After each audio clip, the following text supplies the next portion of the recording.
Good evening, and it's the final night of me reading you to sleep with my short story, Once in a Blue Moon.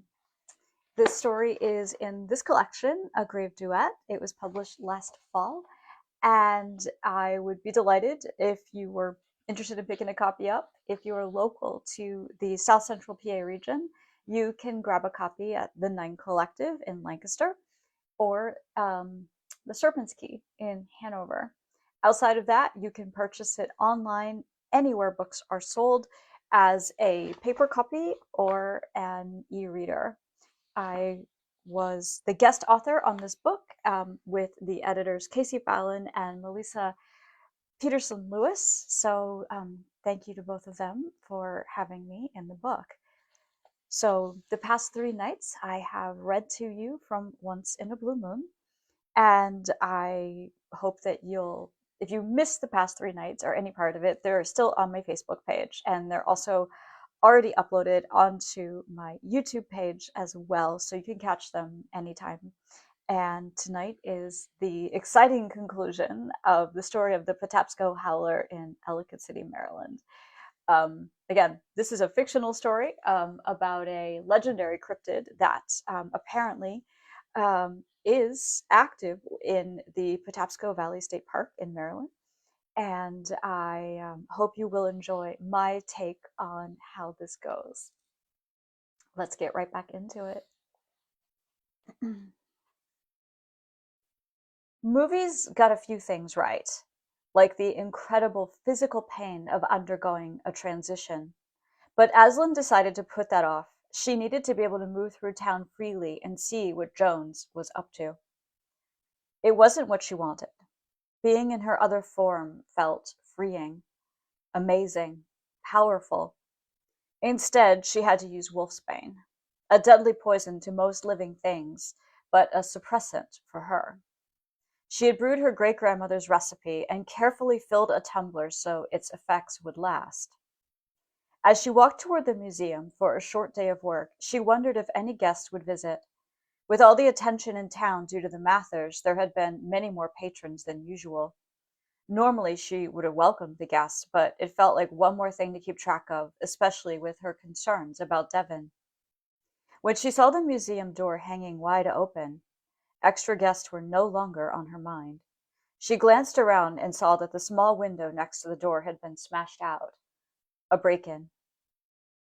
Aslan eased into her supernatural senses. One was an acute sense of smell, and the other, super hearing. Past the scent of autumn leaves and cars in the parking lot, she let her senses roam forward. A distinctive aroma arose, metallic and raw. That was fresh blood. And she was almost sure it was Devon's because she could smell him too. She listened closely, hoping to hear a heartbeat among the sounds, yet there was silence in the museum. Aslan planned to call the police as soon as she knew what was waiting. Aside from a gun, there wasn't much anyone could do to hurt her on blue moons. Stillness held the air. It felt thick and unusually warm. Where were the spirits?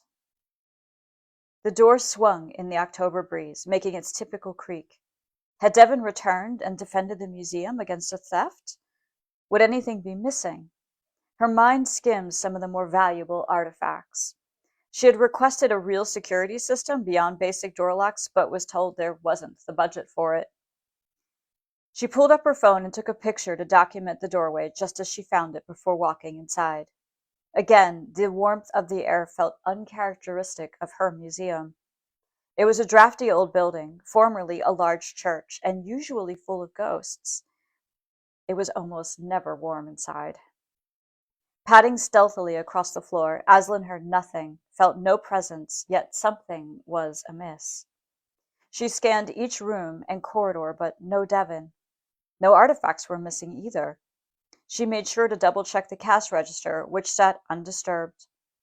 All the glass cases with rifles from the Civil War were intact, as were the vintage daguerreotype cameras and 18th century documents.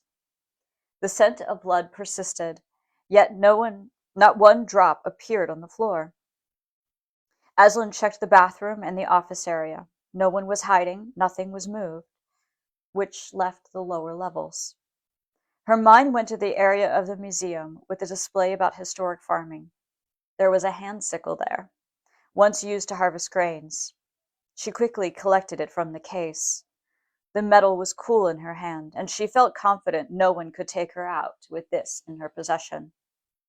Slowly, she descended the steps, listening for any movement, reaching out with her heightened senses.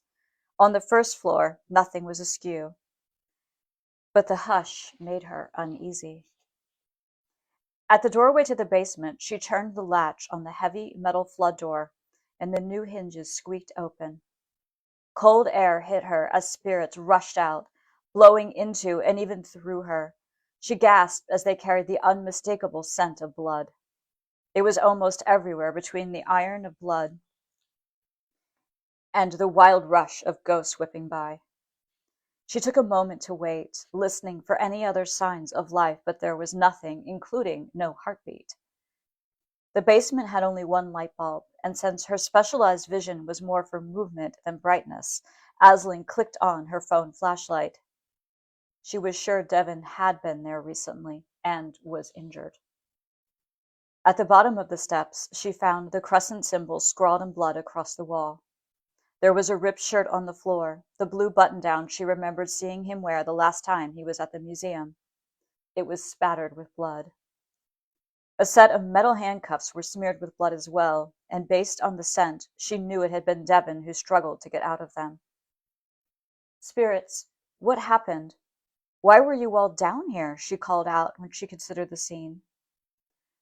Dropping to the floor, Aslan inhaled deeply. Jones had been here. Now she knew his ritual involved using Devon's blood. Perhaps Joan was using her intern as a sacrifice? Devon was a cursed one. She was a howler. They were the opposite sides of the same coin, coming from two distinct bloodlines.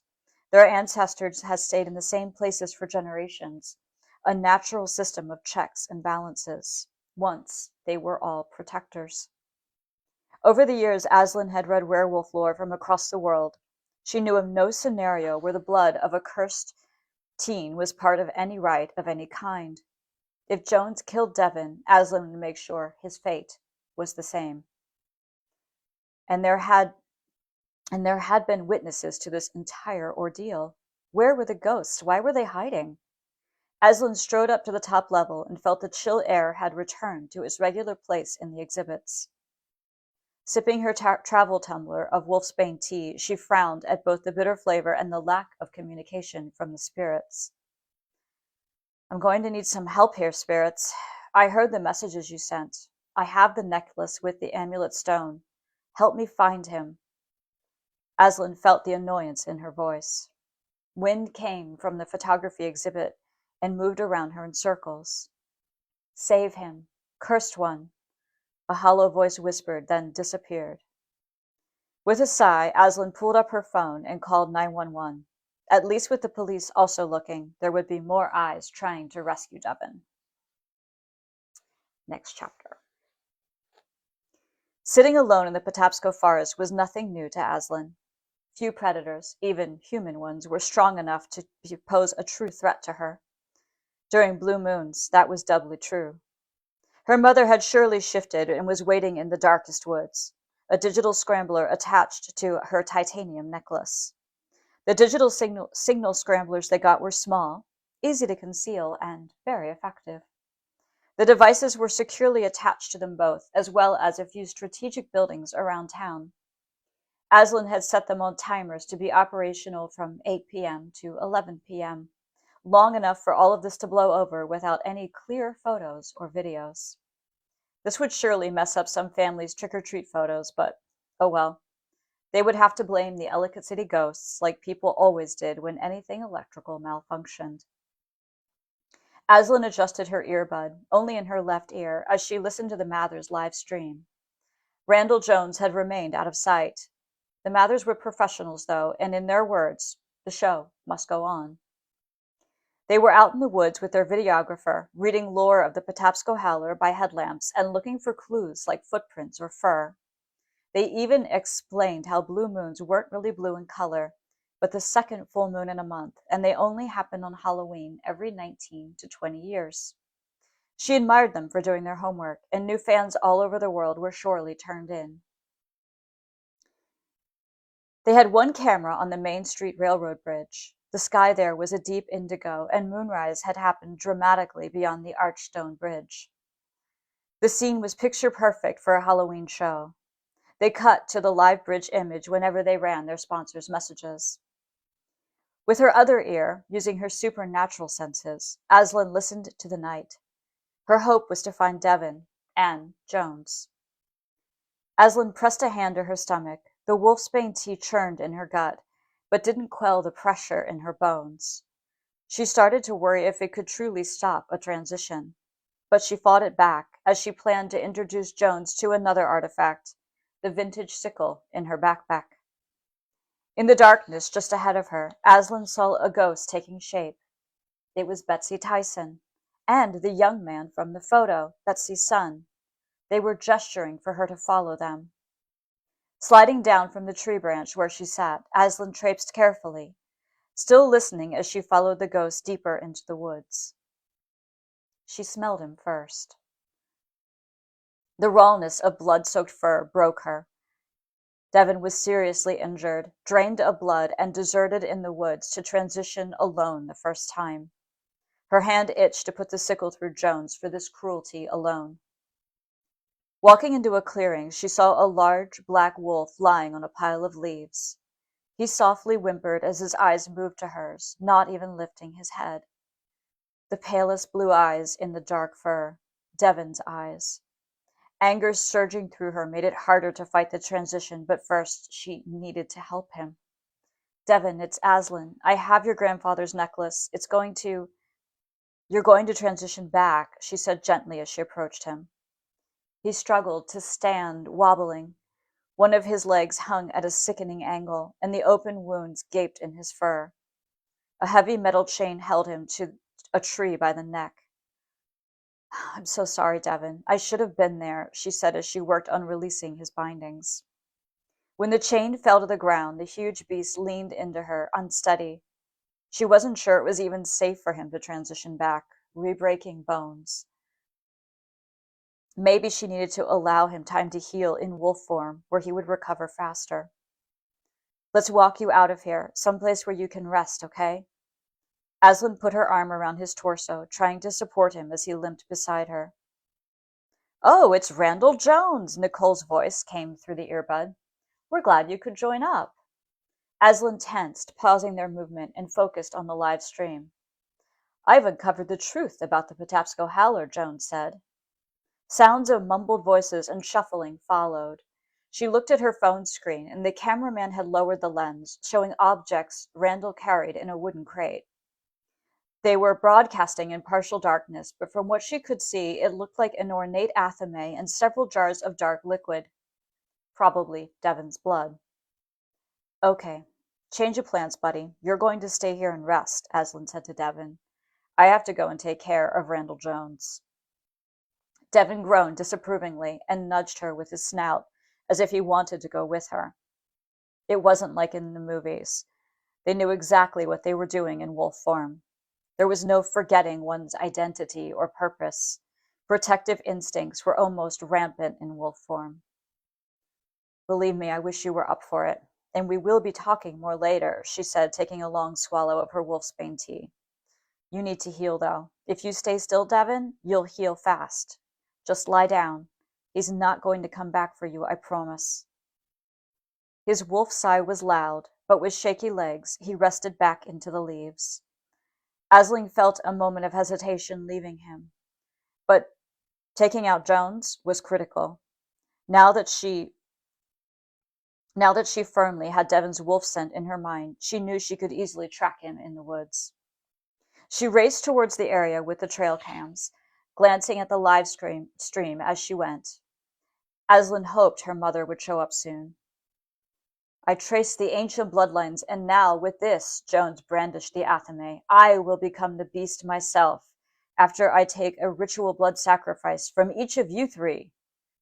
I'm not sure what's happening right now. The camera showed Logan backing away, positioning himself between Jones and Nicole. There was a bit of a tussle, and the camera dropped to the ground. The picture went blurry, but kept broadcasting. "Jones, is that a gun?" Logan's voice boomed over the broadcast. Damn, she brought a knife to a gunfight. Aslan sprinted at full wolf speed towards where she was sure they were. There was indistinct yelling, but the cameraman had not stopped the video. The closest trail cam showed that Randall was threatening the Mathers at gunpoint while wildly gesturing and drinking dark liquid from a jar. Just ahead of her, Aslan saw the light from the camera and could smell each person, their fear the loudest aroma. Rage burned in her cheeks, flushing through her like flames licking wood. She wondered when she would be close enough for her scrambler to mix their feed. "Jones!" she screamed, her voice echoing through the forest. Everyone turned toward her. Just then, a flash of honey-brown fur arced through the air, and in the light of the group's headlamps, plunged them all into mass confusion. Her mom had arrived. "Randall Jones, you arrogant," Aslan said as she grabbed him by... What was he wearing, a cape? "You can't hurt me, Aslan. I've had the blood of a cursed one," he laughed. "I am going to become the Patapsco Howler." Her lips curled in disgust, and she punched him across the face. "You kidnapped and maimed Devon. He's a kid," Aslan growled as she heard her mother's footsteps padding around the small group. In a lightning-fast gesture, Aslan grabbed the sickle from her bag and plunged it into his thigh. He gasped in agony. "Maybe I'll take his blood back from you. What do you think?" Aslan said, twisting the sickle into his muscle. "Does this hurt, Jones? I thought nothing could hurt you now. Maybe I'll choke you with your ridiculous wizard outfit." "No, I will transition into a wolf, just like your father," he panted. Aslan heard the tiniest click, plain as day. Before she could grab his gun, her mother pounced, knocking Jones backwards into the Mathers. Screams echoed all around as the gun fired into the air. A brutal crunch ripped through the air and bones snapped. Aslan hoped it was Jones' neck. "Oh my God, my arm!" she heard Logan cry out. Damn it, another good person was hurt. Aslan heard someone scrambling away, stomping through the leaves. "Give him a minute," Aslan said to her mother. "We'll catch up." Aslan found the gun by the scent of the powder. She picked it up and handed it to Nicole, who was huddled on the ground next to Logan. "I'm going after him. Call the police, and if Jones comes back, use this," she said firmly. Nicole's hands trembled as she accepted the handgun, her soft sobs audible. Their videographer had abandoned his camera. It was on the other side of Logan, trying to help him. Aslan could smell that all three of them had abrasions, their blood mingling with the scent of Devon's from the jars. They were panicked and wondering where, just at the edge of their vision, the huge wolf might be that had taken Jones down. "We'll be okay," Logan grunted through his pain. "Go get that crazy fuck." Next chapter. Pacing just behind her fully transformed mother, Aslan could sense changes to Jones' stride. He was transforming. Maybe he didn't expect the pain, but every few moments he stopped and whined in agony as bones cracked. "How do you like that, Jones?" Aslan called out. "Is what you expected? Fun, isn't it?" They allowed him some lead, but he was no more than a few yards away. When they reached the B&O tracks, they saw him. Her mother stopped first, her wolf head cocked, ears up, honey fur standing on end. A low growl rumbled from Deirdre's throat. Randall Jones was not a wolf or a werewolf. He was something else entirely. Still partially human, as if the shift hadn't been completed. Swaths of long black fur stuck out from his clothes in wild tufts. His face had a partial snout, but also skin stretched over skull bone, with one eye bleeding as if unable to cope with the change. Jones's entire body was crouched over with an exaggerated, protruding spine. His cape billowed around the grotesque torso, and he stood upright on two canine legs, his massive paws visible.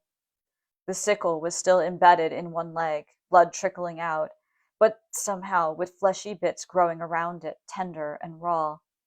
His puny arms had not changed on the large body, and his ripped clothes tangled with black fur. Truly, this was a curse. Aslan felt more sure than ever that he had to die. I'm a monster, he said breathlessly, his words garbled. You always were. You're just showing it now, she replied, stepping forward to stand with her mother, the huge wolf with glistening amber eyes. I was supposed to be a werewolf, he sighed, looking at himself. You're not in the bloodline, she said. No, I was there. I know now. It was you. You ripped my father's throat out and destroyed my brother. You were that werewolf, and that's your mother, he shouted, backing along the tracks. Aslan needed to take him down. In a few short paces, he would be at the Ellicott City bridge, and the town was full of people and families celebrating Halloween. Yes, I was there, Aslan replied, inching closer to him on the tracks, her mom one step ahead of her. Your dad injected my father with wolfsbane while holding him at gunpoint. Even if he had been a werewolf, which he wasn't, that herb would have stopped his transformation, not caused it. They were the worst monster hunters in history. They killed an innocent man. All this time, I thought I was tracking a man. That you had a brother or an uncle, he started. Ugh, a monster and a sexist. You deserve to die, Aslan retorted. As if on cue, her mother pounced forward, landing inches from Joan's demented form. Her mother lunged, tearing his ridiculous cape from him with her razor-sharp teeth. He moved surprisingly fast and shambled down the track, straight towards the town bridge. Aslan's mind raced. She knew her mother's digital scrambler would kill the feed from the Mathers cameras, but she wasn't sure it would be enough to cancel out every cell phone from the crowd. She couldn't follow them. She was recognizable, unless she could force a transformation. More than anything, she wanted to be part of the end of Randall Jones. She allowed rage to surge through her, from her father's death to Devon to even the injured investigators. Fierce anger pushed into her blood. The wolfsbane tea hissed in her veins, trying to stop the beast from coming, but within seconds she felt herself shifting. Bones grew and crunched, long teeth filled her mouth, and sharp canines extended from her gums. She dropped to all fours, contorting as soft chocolate-brown fur bristled along her limbs. The breaking of her skull was the worst part, as her wolf snout extended. Thus Aslan found herself panting on the B&O tracks, cold night sky above her, plain white tee and Levi's ripped on the ground. She shook out, her ears flapping.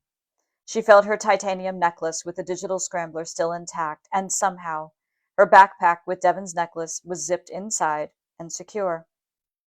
Just as she started to take off on the tracks towards the bridge, howls erupted ahead of her.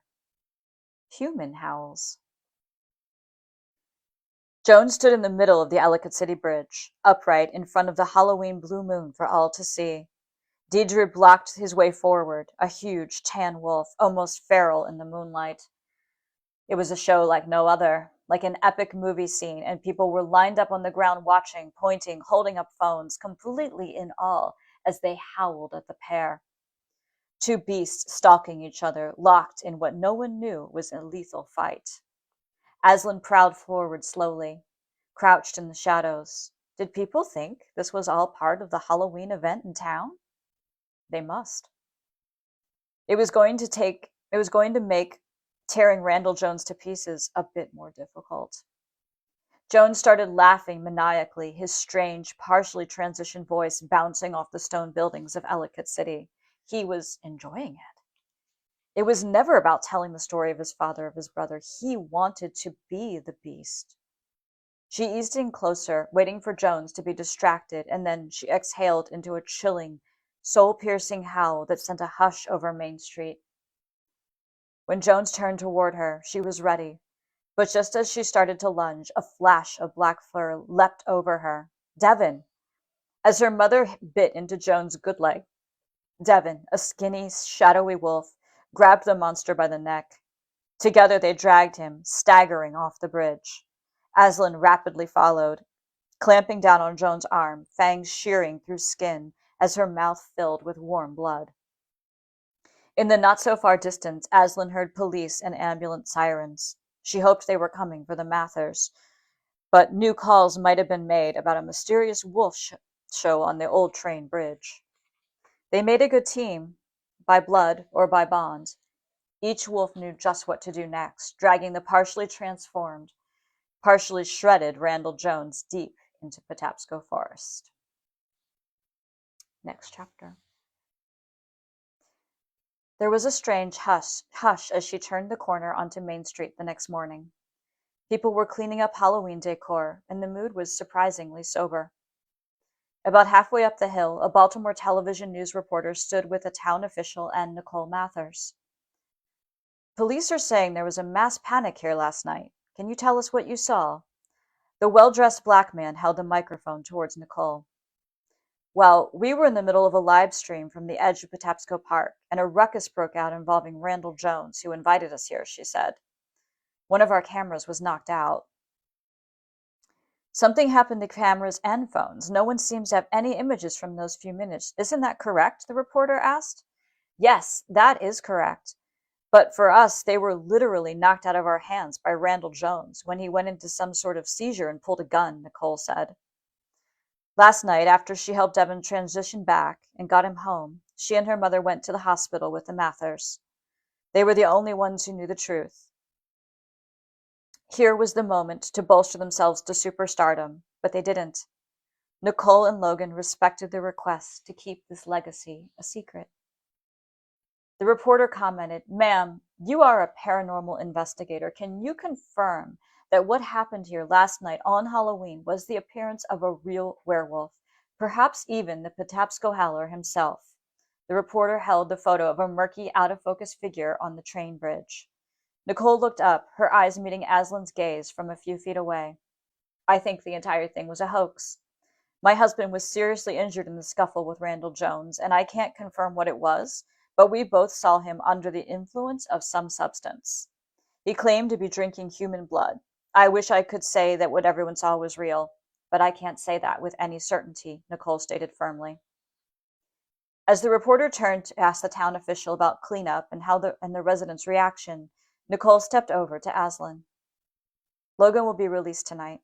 Thank you again for saving us from that madman." Nicole reached out to hug her.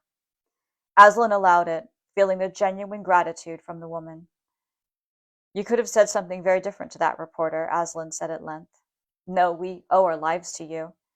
We're planning a debunking video about the Patapsco Howler. As soon as Logan's well enough, you'll see it online," Nicole said, shuffling her feet, her eyes far away and tired. "You haven't slept, have you?" Aslan asked. "Not yet, but there is something I found last night. While I was waiting at the hospital, I went through all the camera footage. I wanted to show this to you." Nicole slid her finger across a phone and opened scratchy trail camera footage. The image of a young woman appeared in a black morning dress. Betsy Tyson. Aslan clasped her hand over her mouth. The image was so clear. And then Betsy faded away. "I take it you know her?" Nicole asked. "Yes. Betsy Tyson. She died more than 100 years ago," Aslan replied. "Maybe we could use this in our ghost footage," Nicole asked. "Yeah, I see no reason why not. You may also find her in some interesting photos in the museum," Aslan grinned, knowing how much traction this would give their ghost hunting after the werewolf letdown for their fans. "Will they find Randall?" Nicole sounded concerned. A dark grin tilted Aslan's mouth. "Doubtful," she replied. By the moonset at 5 a.m., there was nothing left to find of Randall Jones. "So, the Patapsco Howler is gone?" Nicole asked cautiously, as if asking for official confirmation. Aslan thought of her mother, resting at home after such a long night in wolf form. She replayed in her mind the relief in Devin's mother's eyes when he knocked on the front door. Though she hadn't known them long, she'd already decided the Mathers were good people and worthy of their status. They weren't sensational, they were ethical, compassionate, and approached their investigations with a healthy dose of skepticism. Aslan smiled to reassure Nicole. "Well, I expect I'm going to be looking for work soon, and if you could ever use support staff with a PhD in folklore and a master's degree in history," Aslan began. "Absolutely yes," Nicole said quickly. "We've wanted someone who could add more meat on the bones to the history aspect of what we do." Aslan nodded. "Oh, absolutely." "All the meat and bones you need," she thought, grinning through her razor-sharp teeth. And that is the end. I hope you have enjoyed listening to Once in a Blue Moon with me these past few nights. And again, if you want to hear it again, it will be on Facebook for the rest of the month and then on my YouTube channel. And if you liked this spooky story, check out A Grave Duet. And I wish you a wonderful holiday weekend and a not too spooky night. Sweet dreams.